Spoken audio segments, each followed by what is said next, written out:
سبھی جانتے ہیں کہ سویبہ جو ابو لہب کی باندی تھی وہ خوشخبری سنائی آ کر ابو لہب کو کہ تمہارے بھائی کے گھر بیٹا پیدا ہوا ہے، آپ کا بھتیجا پیدا ہوا ہے۔ وہ ابو لہب بھتیجے کی ولادت کی خوشی میں نبی کریم صلی اللہ تعالی علیہ وسلم کی ولادت کی خوشی میں سویبہ کو آزاد کر دی، انگلیوں کے اشارے سے کہ سویبہ تم آزاد ہو آج سے، یہ خوشی منائے۔ ابو لہب کی زندگی کو دیکھیے اور ایک مومن مسلمان کی زندگی کو دیکھیے۔ ابو لہب کٹر دشمن رسول، گستاخ رسول، دشمن رسول، جس کی مذمت قرآن کریم میں سورہ تبت یدا کی شکل میں، تبت یدا ابی لہب و تب، یہ پوری سورہ مبارکہ ابو لہب کی مذمت کرتا ہے، ابو لہب کے حالات کو بیان کرتا ہے۔ ابو لہب کٹر دشمن رسول تھا، جس کی بنیاد پر جب اس کی موت ہوئی تو عام انسانوں کی طرح موت نہیں ہوئی ہے، بلکہ ایک وبائی مرض میں مبتلا ہوا، اور جس مرض کے تعلق سے عرب میں یہ بات مشہور تھی کہ جو اس مریض کے پاس جائے گا اسے بھی یہ مرض ہو جائے گا، جیسا کہ 2020 میں لاک ڈاؤن میں ہم اور آپ اس چیز کو جھیلے، کرونا وائرس۔ کوئی اپنے ہی رشتہ دار کے پاس جانے کے لیے تیار نہیں، مسافہ نہیں، کچھ نہیں ہوتا تھا۔ ایسے ہی وبائی مرض میں ابو لہب کی موت ہوئی۔ جب موت ہو گئی، سوچی وہ دشمن رسول کی ذلت اس دنیا میں کتنی ہوتی ہے، گستاخ رسول کو اللہ وحدہ لا شریک اس دنیا میں کتنا ذلیل و خوار کرتا ہے کہ جب ابو لہب مرا اس کے بیٹے گھر چھوڑ کر بھاگ گئے۔ سوچئے، بیٹا دفنانے کے لیے تیار نہیں ہوا، ابو لہب کا بیٹا گھر چھوڑا کر بھاگو، کیوں؟ یہ ایسے مرض میں مبتلا ہے، اس مرض میں اس کی موت ہوئی ہے کہ اگر کوئی اس کو نہلاؤ گے، کوئی اس کو دفناؤ گے، اسے بھی اس مرض میں مبتلا وہ بھی ہو جاؤ گے، اس کو بھی موت ہو جائے گی۔ بیٹا باپ کو چھوڑ کے بھاگ رہا ہے، یہ کون ابو لہب ہے؟ یہ کیوں؟ اللہ وحدہ لا شریک اپنے حبیب کے دشمن اور اس کے گستاخ کو اس دنیا میں بھی ذلیل کرتا، آخرت میں بھی ذلیل کرے گا۔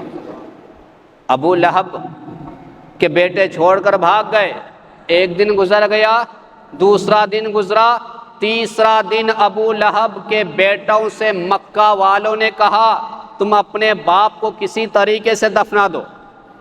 ورنہ یہ مرض اگر پھیلتا رہا تو پورا مکہ اس مرض میں مبتلا ہو جائے گا۔ تو اس کے بیٹے تیار تو نہیں ہوئے دفنانے کے لیے، سوچ اس حال میں بھی دفنانے کے لیے تیار نہیں، اس کو قبر میں ڈالنے کے لیے تیار نہیں ہوا، تو ابو لہب کے بیٹوں نے حبشی غلام کو مزدوری میں لیا۔ حبشی غلام نے کہا تمہارا باپ ایک وبائی مرض میں مرا ہے، اس کو ہم بھی نہیں دفنائیں گے، اس کو ہم بھی ہاتھ نہیں لگائیں گے۔ وہ حبشی غلام آخرکار تیار اس بات پہ ہوا کہ دفنانے کا ایک طریقہ ہے کہ اس کو ہم بڑے بڑے بلیوں سے گھروں سے اٹھا کر پھینکیں گے۔ ابو لہب کے بیٹے تیار ہو گئے، سوچے اللہ وحدہ لا شریک اپنے محبوب کے دشمن کو کتنا ذلیل و خوار کیا اس دنیا میں۔ ابو لہب کے بیٹے تیار ہو گئے، چلو کسی طرح سے گڈھے میں پہنچا دو اس کو۔ حبشی غلام اس کے ابو لہب کی لاش کو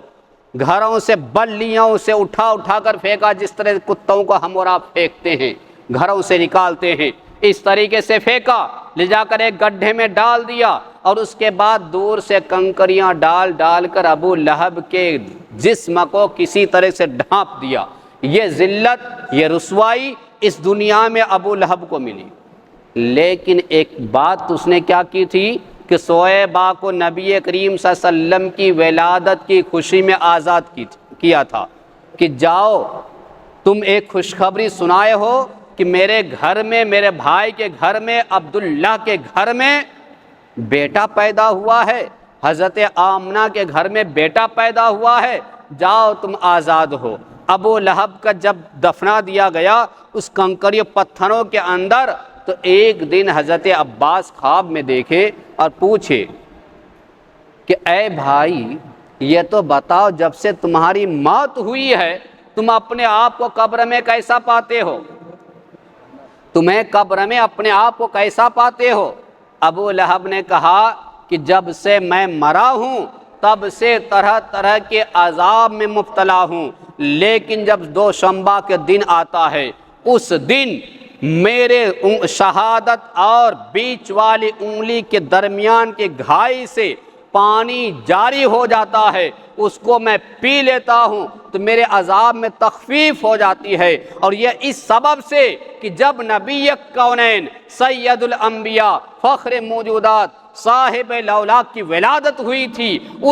ان کی خوشی میں، ان کی ولادت کی خوشی میں صہیبہ کو میں آزاد کیا تھا، تو اللہ وحدہ لا شریک ہر سوموار کو میرے انگلیوں کے درمیان سے پانی جاری کر دیتا ہے، میں اس کو پی لیتا ہوں، عذاب میں کمی آ جاتی ہے۔ مسلمانوں سوچنے کی بات ہے، جب ایک کٹر دشمن رسول کی ذلت کے ساتھ موت ہوتی ہے لیکن قبر میں جانے کے بعد بھی ولادت محمدی صلی اللہ تعالی علیہ وسلم منانے کی خوشی میں اللہ وحدہ لا شریک اسے مرنے کے بعد سے لے کر قیامت تک ہر سوموار کو یہ اجر عطا فرماتا ہے کہ اس کے عذاب میں کمی آ جاتی ہے۔ تو جو محمد رسول اللہ صلی اللہ تعالی وسلم کا کلمہ پڑھنے والا خوشی سے، محبت سے نبی کونین کی ولادت کی خوشی منائے گا،